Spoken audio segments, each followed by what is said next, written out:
Aqui tá boa, antes do programa, no break, os caras não param para o esporte. Tomara que seja assim nas próximas 2 horas. Estamos aqui para isso. Breiler Pires, boa noite, meu amigo. O Flamengo somou mais 3 pontos no Brasileiro, tem 7 já na classificação, sendo que 6 deles conquistados fora do Maracanã. Começou o Brasileiro empatando com o Internacional, um jogo muito esperado, muito brigado. O Flamengo poderia ter vencido o jogo, apesar de ter saído atrás.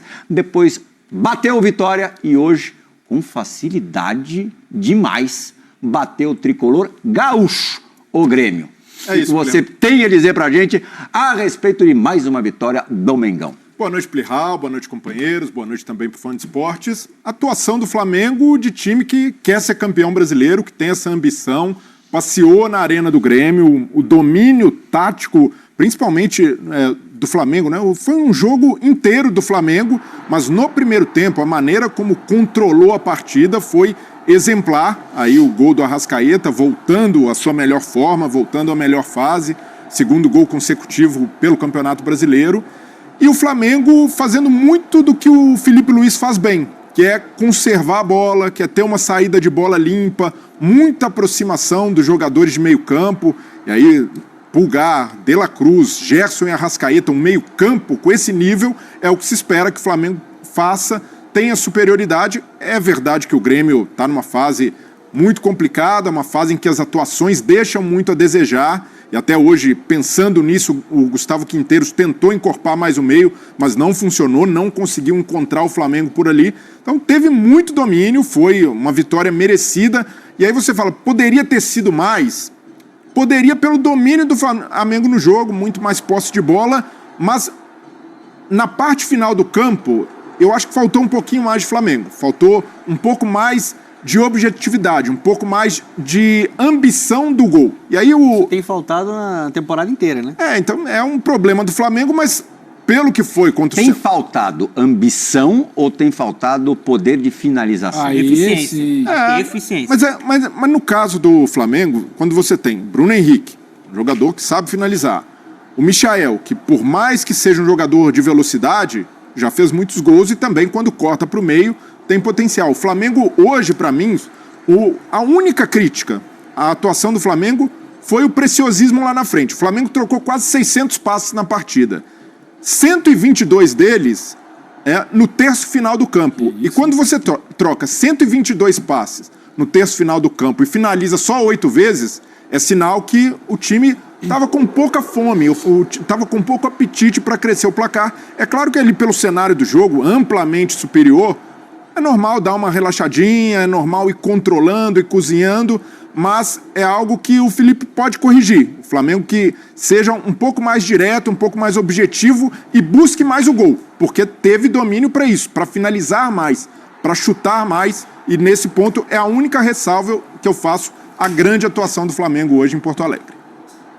Birner tá doido para falar. O cara pediu a palavra. Eu até ia esperar primeiro boa noite a você, ao Brenner, que eu vou contrapor daqui ao segundo, ao Donan, ao Pedro Igor, aos fãs do esporte. Eu achei a atuação do Flamengo irretocável. Estamos juntos. Porque o que você chama de...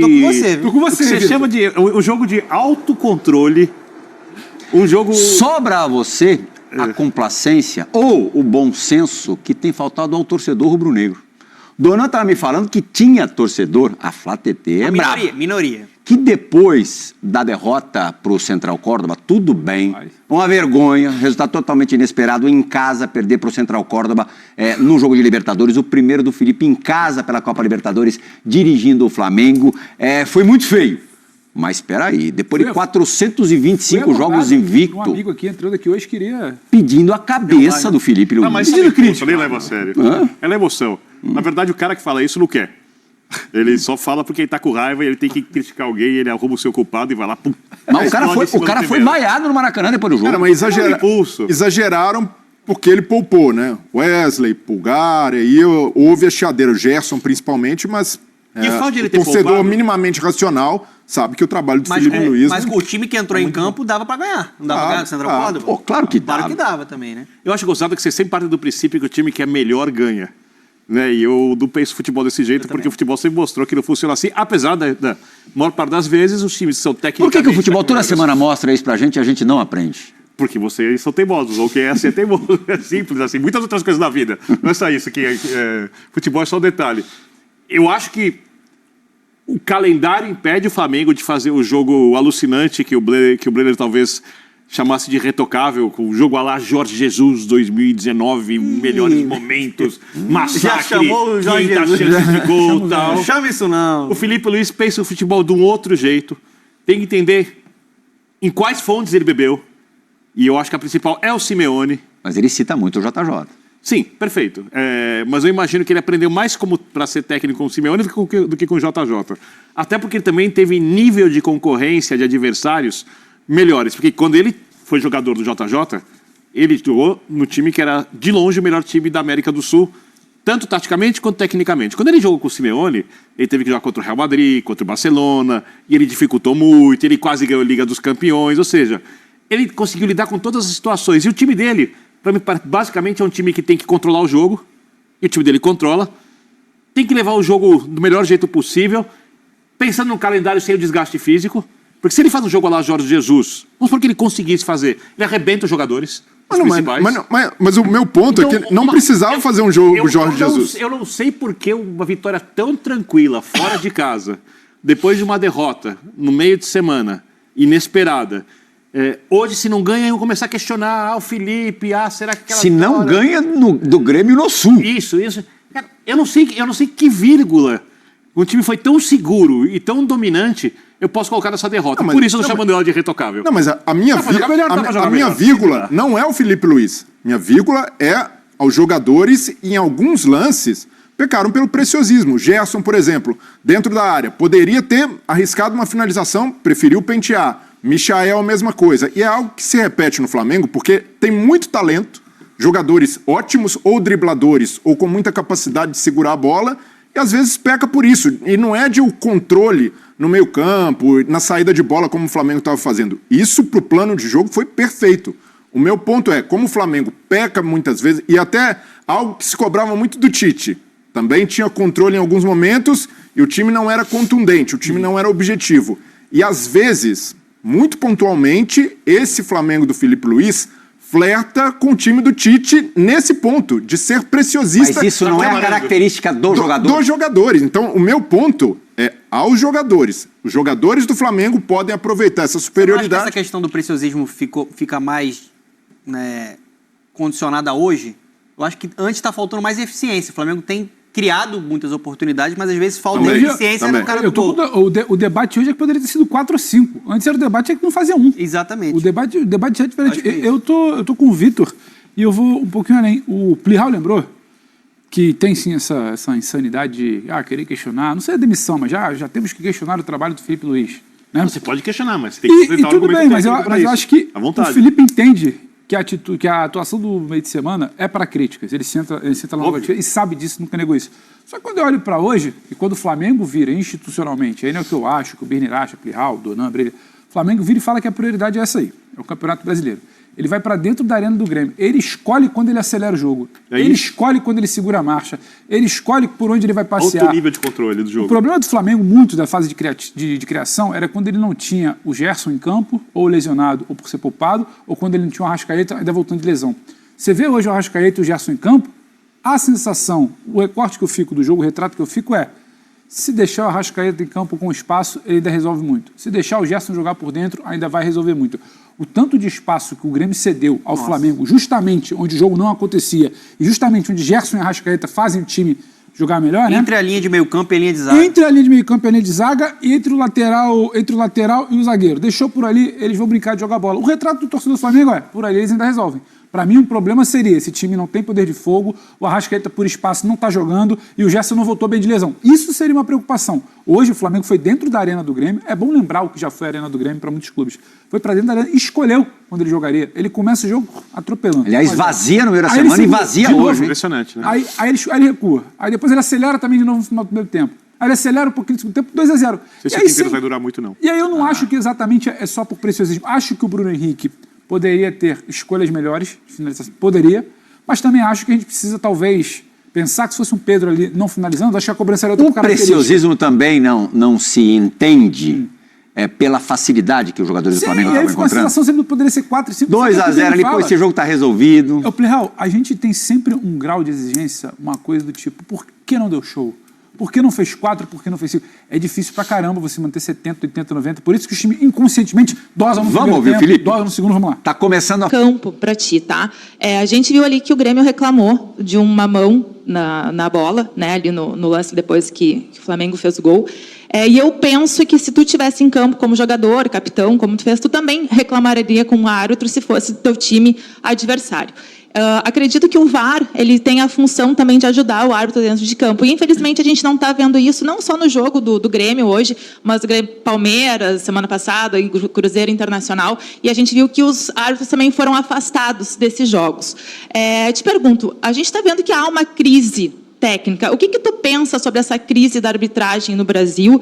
E tu acha que tem uma solução a curto prazo, até porque esses afastamentos fazem mal para o futebol brasileiro? Obrigado pelo elogio e grande pergunta. É um tema delicado, né? Primeiro, se a gente quer melhorar, nós precisamos de investimento. Precisamos investir em estudos e melhores, prepará-los melhores. Mas eu posso afirmar, em 5 anos que eu joguei aqui no Brasil, agora no final de carreira, que eu vi muitos árbitros muito bons, muito bons. Seria até injusto citar nomes deles, mas eu sempre falei nas entrevistas, né? O próprio Klaus, o Davi, tem vários, não vou ficar citando o nome deles aqui, mas são muito bons, né? E assim, cada um tem uma opinião. Eu e um companheiro teu durante essa semana falou que o VAR não tem que entrar interferência mínima ou máxima ou apitar desde lá, mas tem que entrar quando tem que entrar realmente, né? E é uma linha, uma régua fina, é difícil de a gente analisar, né? Mas o que eu gostaria realmente que não houvesse muita interferência, se não é um lance claro. Se é um lance claro, deve haver interferências.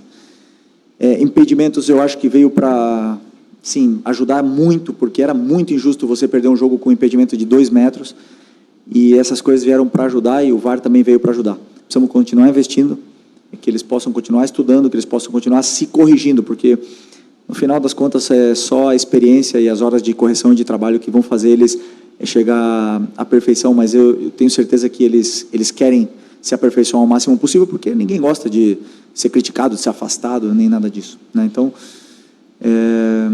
eu não vi o lance desse ainda, né? Não vi o lance, mas que eu sim gostaria, e aí uma coisa minha, mas é que o árbitro do VAR que chamasse o árbitro para assistir a imagem, que eles não se comunicassem, porque eu sinto muitas vezes que influencia na tomada de decisão do árbitro, que ele só vai lá ver as imagens, que mostrem as imagens de todos os ângulos para ele, todos, já que ele vai lá, que sejam 10 ângulos, e aí ele analisa sem a opinião de ninguém, ele, sozinho, e aí ele vai ver se ele mantém ou não mantém. Isso seria, eu acho que, o ideal para a gente poder melhorar, mas assim, nós temos bons árbitros aqui no Brasil, bons mesmo de verdade, porque a gente sempre fala da Europa e tudo mais.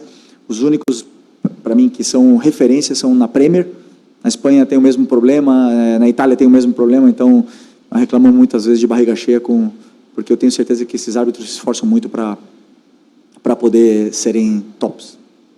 Professor, boa noite. Lucas Golatti, da Rádio Galera. Você já disse em entrevistas anteriores, tem como referência na profissão o Diego Simeone, o Jorge Jesus, e até a gente já observa algumas características. E, recentemente, descobrimos que também tem como referência o Diego Zerbi,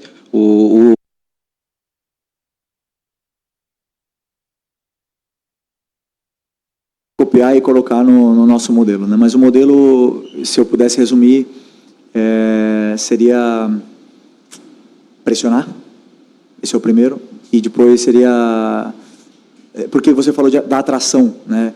E é uma coisa que eu não gosto, de que os adversários nos venham a pressionar, uma coisa que eu não peço para eles atrair, só que o jogador com tanta qualidade, como o Léo Ortiz, como o Léo Pereira, eles têm a zona de segurança entre eles e o adversário muito pequena. Então, eles se sentem confortáveis com o adversário perto deles. E isso são características deles que fazem os times, atraem os jogadores para poder liberar os espaços. Mas eu não peço realmente isso, porque eu o que eu passo para eles é a progressão. Então, chamaria talvez jogo de progressão, meu modelo. Felipe, aqui, Gustavo. Tá aí uma parte bem representativa da entrevista coletiva do Felipe Luiz. Gostamos da sugestão.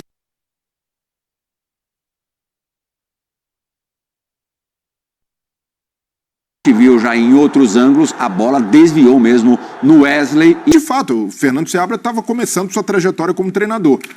E o Fernando Diniz, ele chega para implementar as ideias dele, a filosofia, e como isso não acontece, ele estava tentando salvar o trabalho dele. Foi o time menos Diniz do Diniz. Totalmente. E agora o Leonardo Jardim, ele chega, o cara vem para assumir o primeiro trabalho no futebol sul-americano. Ele não vem à toa, não vem para fazer média com ninguém. Ele disse vários nãos para o futebol brasileiro. E assim, esse cara deve ter amarrado um contrato que para ele sair não vai ser fácil. E talvez essa seja a boa notícia, Plihal. É boa notícia. Mas ele falou uma coisa que foi cirúrgica também. Ele falou, não é comigo. Porque o torcedor pode olhar e falar, em todos os jogos com o Leonardo Jardim, foi o 8º jogo dele, o Cruzeiro sofreu gols. Só que o Cruzeiro vem sofrendo... Antes, são 15 jogos seguidos. Pois é. Não tomou gol contra Tom Benz. São 15 jogos tomando gol, e desde do fim do ano passado, esse é um problema do Cruzeiro. Marca frouxo, a final da Sul-Americana evidenciou isso, como o time do Cruzeiro é passivo para marcar. Então é um choque de gestão que o Leonardo Jardim vai ter de fazer no vestiário, com os jogadores, no trabalho do dia a dia, e hoje ele deu o primeiro sinal. Se ele tiver respaldado, eu vejo que o caminho, a correção de rota pode existir, está tempo ainda de corrigir. Vamos escutar o Leonardo Jardim. Com direito a olé, gritado pela torcida visitante nos minutos finais, o Flamengo derrotou o Grêmio por 2-0 neste domingo. Na Arena, pela terceira rodada do Brasileirão, Arrascaeta, com 2 gols, materializou com bola na rede a superioridade rubro-negra.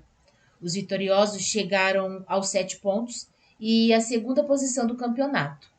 Já o tricolor amargou a segunda derrota em 3 rodadas e, com mais uma atuação sem brilho, viu a pressão sobre o técnico Gustavo Quinteiros aumentar. Não houve tempo para respirar. No primeiro contra-ataque, o Flamengo abriu aos 3 minutos. Michael conseguiu passe no meio da defesa tricolor. Edenilson tentou cortar, mas o toque na bola serviu apenas para tirar Wagner Leonardo da jogada.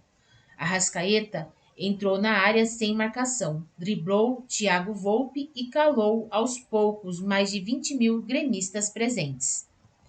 Após o gol rubro-negro, o ritmo do confronto arrefeceu. O time de Felipe Luiz era mais objetivo. Com 3 ou 4 toques, aproximava-se da área adversária. Aos 22 minutos, o Flamengo se aproximou do segundo com um passe de Arrascaeta para Bruno Henrique, que recebeu com espaço, mas perdeu o tempo da jogada e finalizou com pouco ângulo para a defesa de Volpi.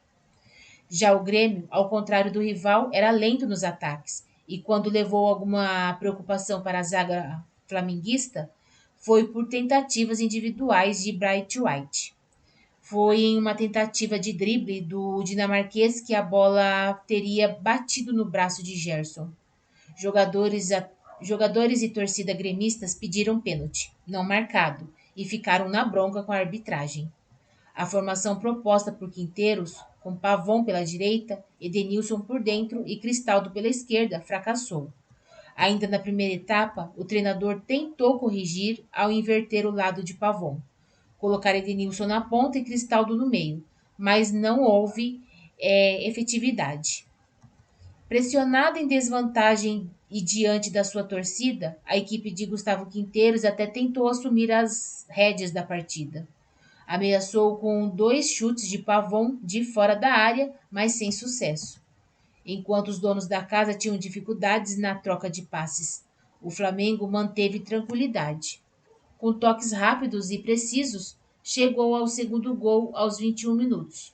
Cebolinha conseguiu girar sobre Gemerson e escapar da marcação de João Pedro, descobrindo Arrascaeta em velocidade. Ao ingressar na área, o meia chutou rasteiro e garantiu a vitória. Não foi o Grêmio quem esteve perto de descontar, mas sim o Flamengo, próximo de ampliar, a exemplo de um chute de Cebolinha que passou à esquerda da meta poucos minutos depois do segundo tempo. Os donos da casa não tiveram força física e nem substituições que surtissem efeito para reagir. Para vibrar, a torcida gremista precisou se contentar com um belo chute de Alisson, que parou em grande defesa de Rossi, já aos 43. O lance sintetizou a atuação azul, limitada ao quase durante os mais de 90 minutos. O Flamengo vai aos 7 pontos e briga no pelotão de cima da tabela, com 2 vitórias e um empate em 3 jogos.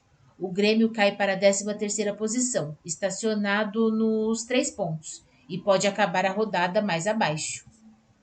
O Grêmio enfrenta o Mirassol fora de casa na próxima quarta-feira, às 19 horas, pela 4ª rodada do Brasileirão.